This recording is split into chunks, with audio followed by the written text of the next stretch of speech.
आता पाहत असाल आपण खर्गे रोडला आलेले आहे आणि येताना तुम्ही पण संकी होता. रस्त्याची जी दुरवस्था होती आणि तिथे जे घाणीचं प्रकार होता ते त्याबद्दल आपण महापालिकेमध्ये काही कंप्लेंट वगैरे केलेली आहेत का आणि काय सांगितलं, तिथून आश्वासन वगैरे काय भेटलं?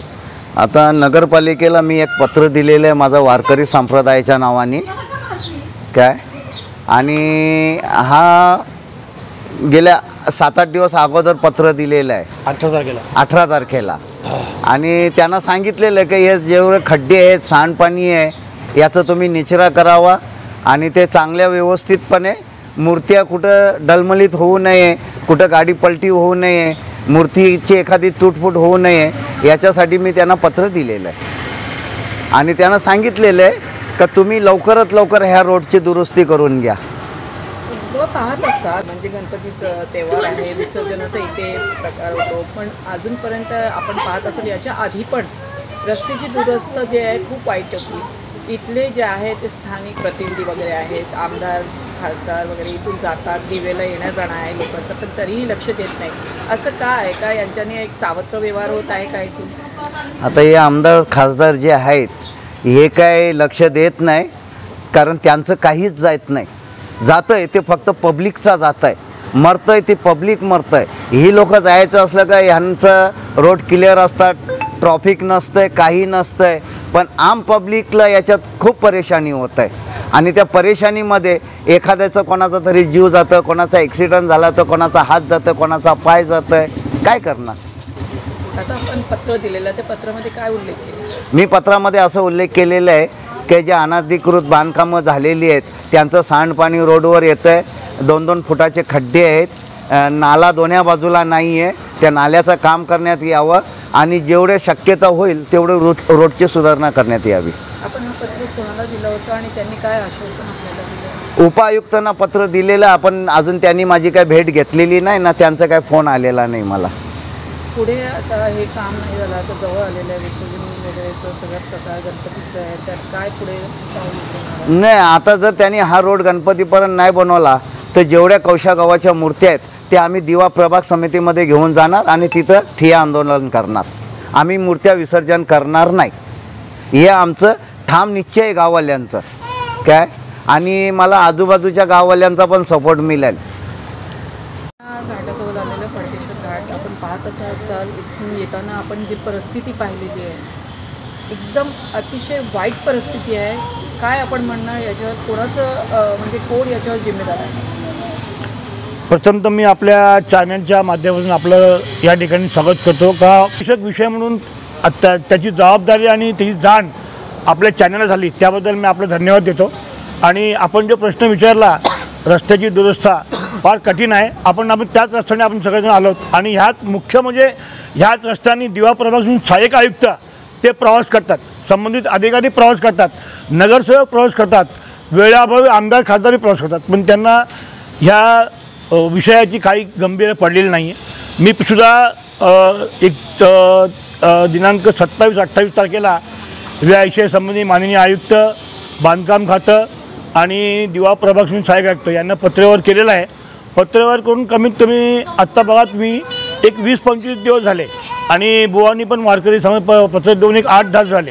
ठीक आहे, मध्ये 1-2 दिवस पाऊस झाला ते आम्ही जाणतो, पण ही जी दुरवस्था या रस्त्याची आहे ती बऱ्याच वर्षापासून आहे आणि आम्ही वारंवार पत्रव्यवहार करून पण संबंधित अधिकारी याच्यावरती लक्ष घालत नाही. त्यामुळे येणारा सण जे आहे आमचा मुस्लिम बांधवाचा ईद मिलाद आहे, 2 दिवसात गणपती आहे आणि हा आपण पाहिलात तर हा रस्ता मुख्य आहे. नंतर मग दिव्याशिवाय पर्याय नाही जायला. आणि मेन गेटपासून त्या तळापर्यंत जर तुम्ही पाहिला तर आणि आता बांधकाम एवढे झाले आहेत का त्यांना म्हणजे त्या बिल्डिंगचं सांडपाणी, घाणपाणी, त्यामुळे त्या ठिकाणी सदैव पाणी जमतं. याची पण दखल ठाणे मानून घ्यावी अशी माझी आपल्या चॅनलच्या माध्यमातून विनंती आहे, कारण या बांधकामामुळे तो विषय दरवर्षी पेटलेला असतो. मुंबईमध्ये अनधिकृत बांधकाम, दिवा असो, मुंब्रा असो, कुठेही असो, जे अनधिकृत बांधकाम खूप झालेली आहे का यांच्यावर अधिकाऱ्यांचं लक्ष नाही आहे? जे आता बघा यांच्यावरती अधिकारी लक्ष आहे, पण काय की सेटिंगच्या माध्यमातून बोला किंवा त्यांच्या आशीर्वादाच्या माध्यमातून काम होतात. कारण माझा असा विषय होता, आता आपण पाहिलात AVK परत बऱ्याच ठिकाणी नोटिसा दिल्या, माझं असं म्हणणं होतं अधिकाऱ्यांना की ज्या वेळेला प्लीन बनते तेव्हा तुम्ही त्याच्यावर कारवाई करा, कारण गोरगरिबांनी सामान्य माणसांनी त्या ठिकाणी रूम घेतलेले आहेत आणि आता तुम्ही घराच्या बाहेर काढला. तर माझं असं आपल्या चॅनलच्या माध्यमातून एक विषय आहे का अगोदर संबंधित अधिकाऱ्यावर कारवाई करा, मग त्यांना नोटीस द्या, कारण त्यांच्यामुळेच अनेक बिल्डिंगी दिवा बोला, खर्डी बोला, मुंब्रा बोला, कौसा बोला या ठिकाणी होतात. तुम्हाला जो डिपार्टमेंट दिलेला आहे, तुम्हाला जो तिथे अधिकारी बसवले आहेत, अतिक्रमण खाता म्हणजे अतिक्रमण थांबवा हे तर वाढलेलं आहे आणि याला सर्वस्वी जबाबदार ठाणे महानगरपालिकेतील संबंधित अधिकारीच आहेत. त्याच्यावरती पण आमचं पत्रव्यवहार चालू आहे, पण अजिबात काडीची केअर देत नाही. आता हे बघा माझ्याकडे पत्र आहे, 27 तारखेचं पत्र आहे, 27 तारखेचं. याच्यामध्ये बांधकाम, वाहतूक असे बरेचसे अर्ज आहेत. आता जो वाहतुकीचा प्रश्न आहे चिलपाट्याचा, ते पण रस्त्याला मॅडम एवढ्या बिल्डिंग झाल्यात, त्याचं पण सांडपाणी शिलच्या रस्त्यावरती येतं. तर कडवट बंद केलेत, मोऱ्या बंद केल्यात. मोऱ्या बंद केल्यामुळे ज्या बिल्डिंगला मोठी करायची असेल, बरेच ठिकाणी तुम्ही पाहिलं असेल का नाले पण बुजवलेत आणि त्याच्यावरती स्लॅब टाकून बिल्डिंग बांधल्यात, तरी अधिकारी झोपलेत. कुठं भरणार आहे पाप?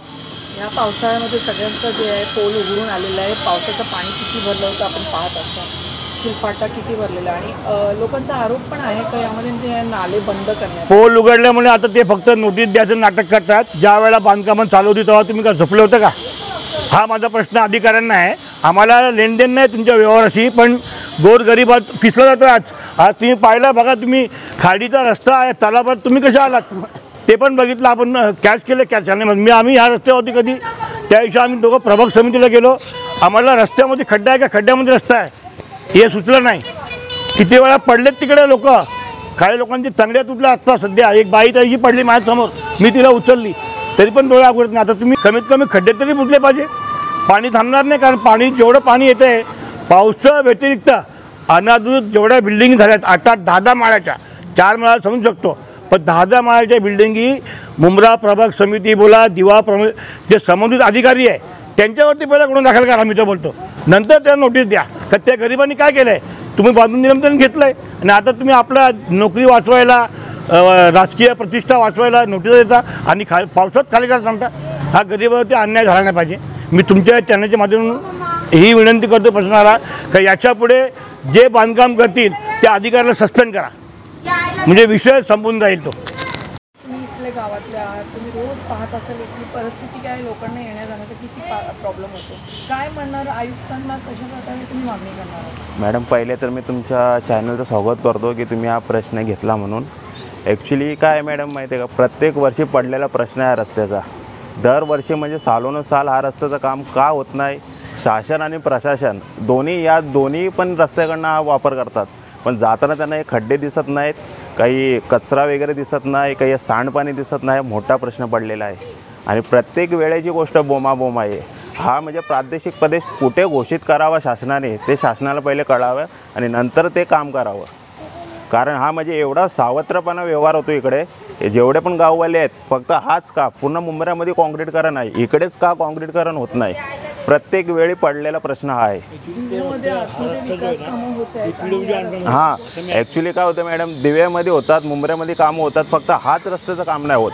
10 वर्ष झाली मी आजपर्यंत बघतो की रस्ता पूर्ण होतच नाही. फक्त डांबरीकरण आणि कसं काय ते विजवायचं, तात्पुरतं विजवून निघून जातात ते शासन आणि प्रशासन. आणि प्रत्येक आगमनाच्या नंतर ही प्रत्येक वेळी राहिलेली बोमाबोम आहे. दरवर्षीचं आहे. 10 वर्षापासून मी आतापर्यंत फॉलोअप घेतो. हा ती परिस्थिती आहे. ही परिस्थिती अजूनपर्यंत ये नाही. कुठल्या बॉर्डरवर देश आहे का कुठल्या बॉर्डरवर आपलं गाव आहे तेच कळायला मान्य नाही बस. आणि सांगायची गोष्ट एक झाली की शासन, जर तुमच्याकडे लायसन नसेल तर तुम्हाला फाईन मारला जातो. जर तुमच्याकडे PUC नसेल तर फाईन मारला जातो. हेल्मेट नसेल तर फाईन मारला जातो. आता या खड्ड्यामध्ये जर मेलेल्या व्यक्तीला जर नुकसान भरपाई सरकार देणार का? आणि का सरकार त्याची वाट पाहत आहे की तुमच्या घरामध्ये कुठला अपघात व्हावा? त्यांची परिस्थिती तशी आहे की तुमचा अपघात होऊन कोणते तुमच्या घरातून मृत्यू व्हावं. त्या भिवंडीमध्ये एक डॉक्टर खड्ड्यामध्ये ते जाऊन त्यांचा तो अपघात झाला. इथे पण तीच परिस्थिती आहे का ते वाट पाहतात का आतापर्यंत की कोणीतरी जावं म्हणून. तर शासनाला याची जाग व्हायलाच पाहिजे, असं नाही की नाही. पुढे आता हे काम नाही झालं तर तुमच्याकडून काय पाऊल? नाही, आमचे वारकरी संप्रदायाचे त्यांनी सांगितलं आहे की पुढचं काय असेल की प्रभाग समितीपर्यंत जाऊन आम्ही तिथं ठिय्या आंदोलन करणार आहे आणि मंडळाची पण एकता मित्र मंडळ कौसा गावाची पण भूमिका ती ठामपणे असेल, बस याच्या पलीकडे काही नाही. या आम्ही सर्व मूर्त्या नेऊन तिथं प्रभाग समितीमध्ये ठेवणार आहोत. शासन माणसाचा तर अपघाताचा ते निवड बघतेच, शेवटी मूर्ती घेऊन जाताना झालेला अपघात ते पण पाहायचं आहे का, मला ते पाहायचं आहे. कारण 10-10, 12-12 फुटी मूर्ती आहेत, घेऊन जाताना होणारा त्रास ते सर्व गोष्टी आम्हाला समजतात. त्यामुळे शासनाने प्रत्येक वेळी जबाबदारी घ्यावी आणि लवकरात लवकर रस्त्याचे काम चालू करावे ही माझी नम्र विनंती आहे सरकारकडनं.